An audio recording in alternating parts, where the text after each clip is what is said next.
Chapter 9 भौतिक विज्ञान। हम आज आपको पहला लेसन के आज शुरू से सभी के मार्केट प्रश्न पढ़ाएंगे। तो पहला लेसन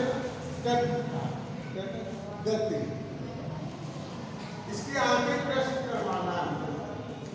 आंकिक प्रश्न यानी सवाल करवाना है। तो इसमें जो चीज यूज होनी है वो चीज लिख लीजिए। नंबर 1, गति के तीनों समीकरण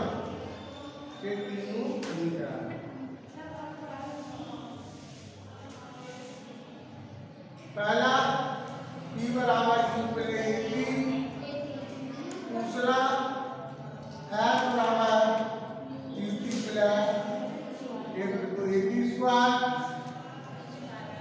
V स्क्वायर इन तीनों समीकरणों से ये सवाल लग रहे हैं। अब देखिए पहले लेसन के लेसन के आंकिक प्रश्न करवा रहा हूँ, सवाल करवा रहा हूँ। अब P में सेकेंड में चलिए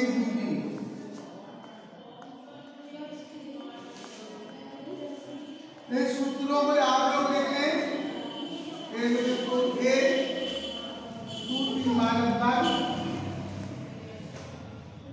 ये सूत्र नोट करके जाएंगे कि प्रश्न और औसत charge U plus V/2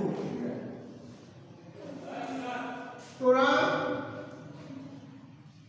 A बराबर V माइनस V/3 इतने इन सूत्रों से लेंगे। U क्या है? प्रारंभिक वेग, V अंतिम वेग, S t समय में चलेगी दूरी, एक त्वरण। जैसे इनको नोट करिए आप लोग। पहला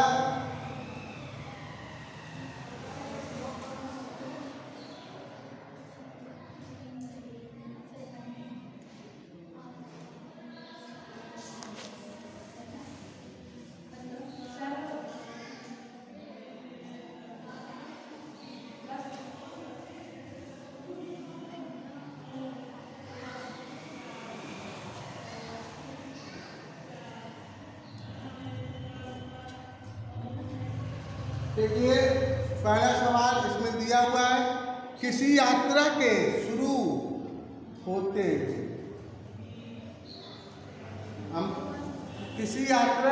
होते समय गाड़ी का ओडोमीटर 2000 किलोमीटर प्रदर्शित करता है। ओडोमीटर तो गाड़ी में ओडोमीटर लगा रहता है, 2000 किलोमीटर प्रदर्शित करता है। यात्रा समाप्त पर 2400 किलोमीटर, तब यात्रा समाप्त हुई है, जब यात्रा समाप्ति हुई है तब ओडोमीटर कितनी दूरी पर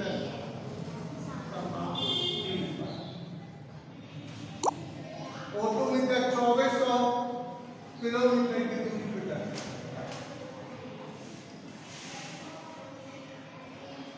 इस सवाल में लिखा हुआ है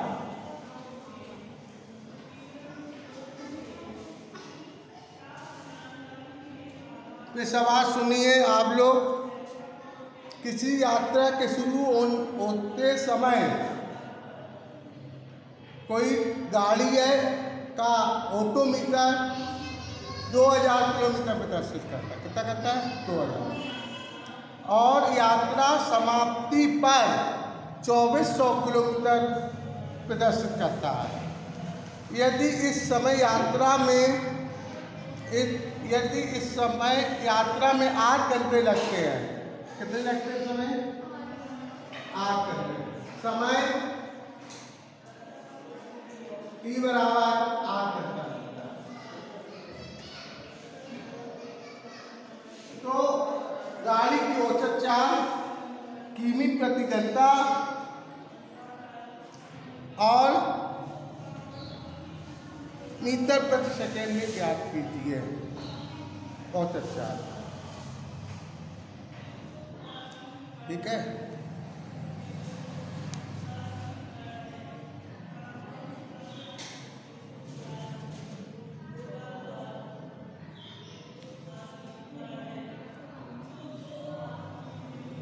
औसत चाल किमी प्रति घंटा और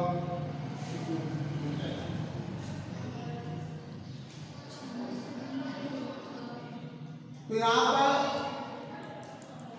औसत चाल बराबर होता है, यहाँ पे ये नहीं लगेगा, यहाँ होगा औसत चाल कुल दूरी बटे कुल समय, कुल दूरी बटे कुल समय होगा, कुल दूरी बटे कुल समय। तो कुल दूरी 2024। तो पहले होता ऑटोमीटर कितना था? ऑटोमीटर जो घड़ी होती है ना, जो घड़ी होती है, घड़ी में जो समय था वो कितने में था? 2000 का था। फिर घड़ी का समय कितना हो गया? घड़ी की सुई पहले 2000 में थी, तो 2000 का मतलब हो गया घड़ी की सुई 2000 में है। तो गाड़ी अभी चल नहीं रही है, तब गाड़ी चलना शुरू हुई है, गाड़ी चलना शुरू हुई है, तो घड़ी की सुई बढ़ते हुए कितने का आ गई? 2400 का। तो गाड़ी ने तो कितनी दूरी तय करी? 4000, यानी 2400 माइनस 2000 अपॉन कुल समय, उसे 8 घंटा लगा। तो 2400 के 2000 चला गया बराबर 4000 अपॉन 8।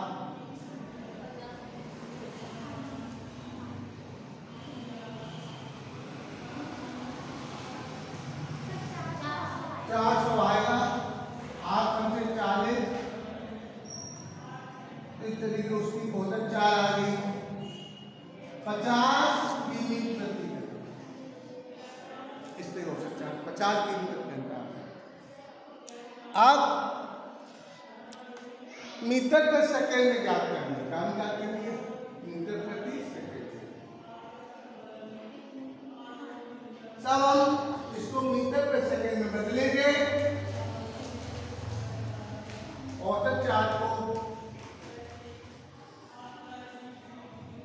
50 5 रुपये डाटा पूरा कहानी हो जाए मीटर प्रति सेकेंड। 25 9 25 बन गए, 25 25 9 मीटर प्रति सेकेंड।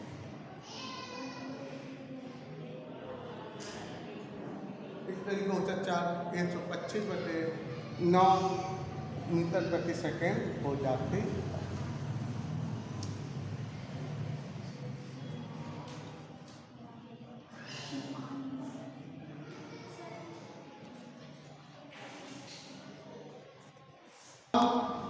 औसत चाल हमारी इतनी आएगी।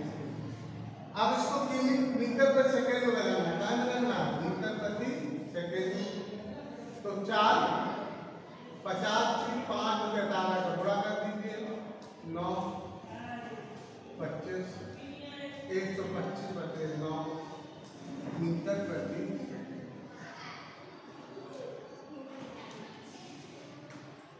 सेकेंड।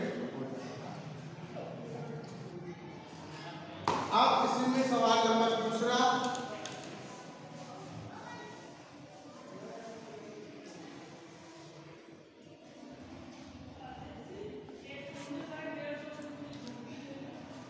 दूसरे में एक बस 150 किलोमीटर लंबे मार्ग से में पहले 30 किलोमीटर की दूरी 30 किमी प्रति घंटा के एक समान चार्ज से तय करती है। फिर शेष 120 किलोमीटर की मार्ग की को बस द्वारा तय करती है। चार्ज से तय करें कि उसकी औसत चार्ज कितनी 50 किलोमीटर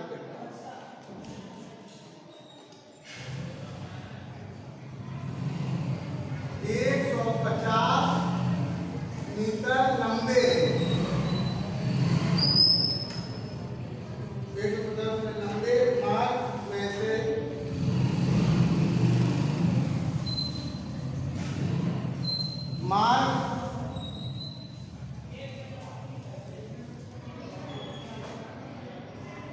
में से 30 किलोमीटर की दूरी 30 किलोमीटर की दूरी 30 किमी प्रति घंटा की प्रति घंटा की 4 से तय करते हैं कि 4 से तय करते हैं।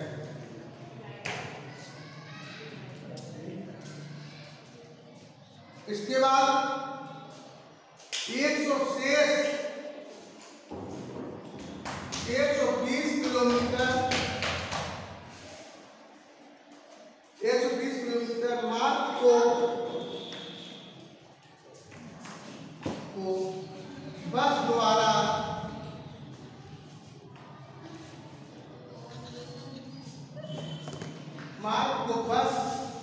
किस चार्ज से तय करें किस चार्ज से तय करें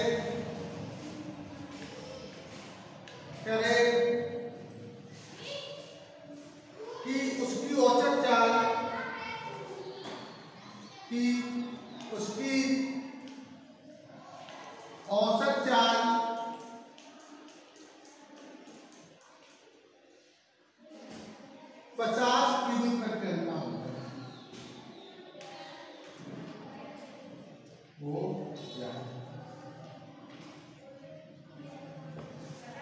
इसमें इस सवाल में ये बस की औसत चार्ज निकालनी है। किसकी निकालनी? बस की औसत चार्ज आपको ज्ञात करनी है। ठीक है, तो देखिए बस की औसत चार्ज ज्ञात करनी है। तो पहले 30 किलोमीटर की दूरी 30 किलोमीटर चार्ज तय करती है। तो समय बराबर दूरी बटे 4। पहले 30 किलोमीटर की दूरी तय करने में उसे कितना समय लगा ये निकालें, क्योंकि यहाँ पर औसत चार्ज दे दी है। औसत चार्ज बराबर होता है कुल दूरी बटे कुल समय। कुल दूरी तो 150 मीटर है, 150 किलोमीटर होनी चाहिए। कुल दूरी कितनी है? 150 किलोमीटर है। 150 किलोमीटर है।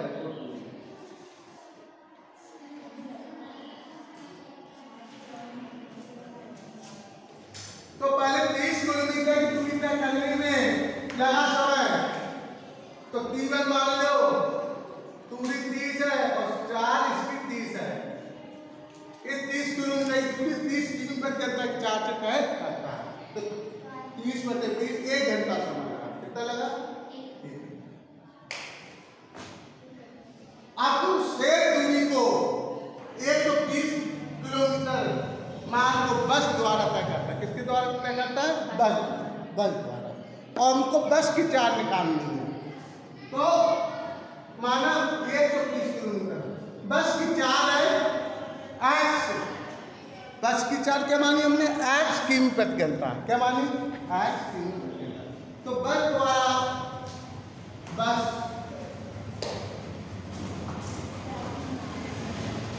को लगा समय T2 मान लो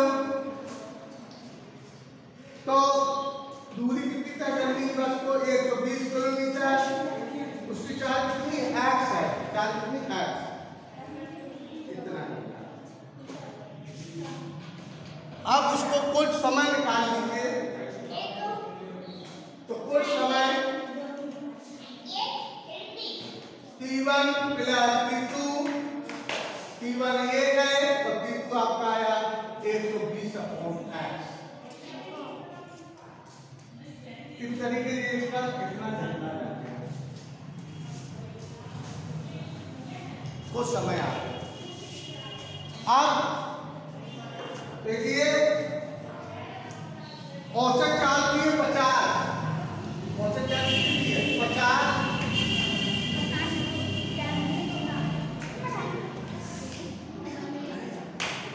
औसत चाल की है 50। तो औसत चाल बराबर कुल दूरी बटे कुल समय, कुल दूरी बटे कुल समय। तो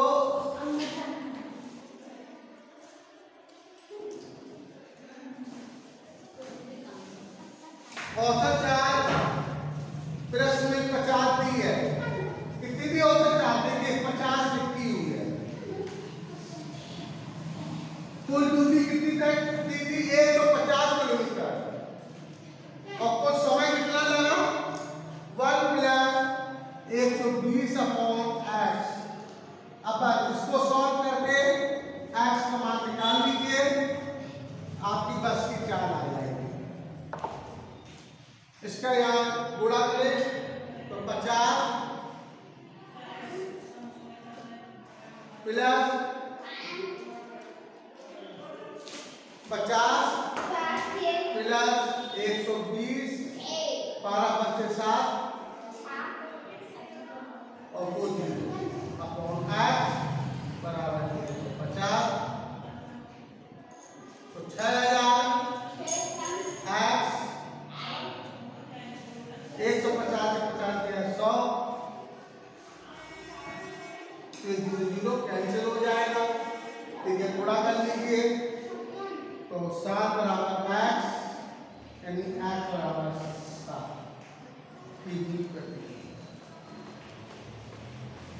x किसकी चाल की बस की चाल फिर निकालना तो बस की चाल 7 इस तरीके से बस की चाल आ जाती है 7 किमी प्रति घंटा। बस की चाल ज्ञात करनी थी। ठीक है, इस तरीके से आप इसको पूरा कर लेंगे।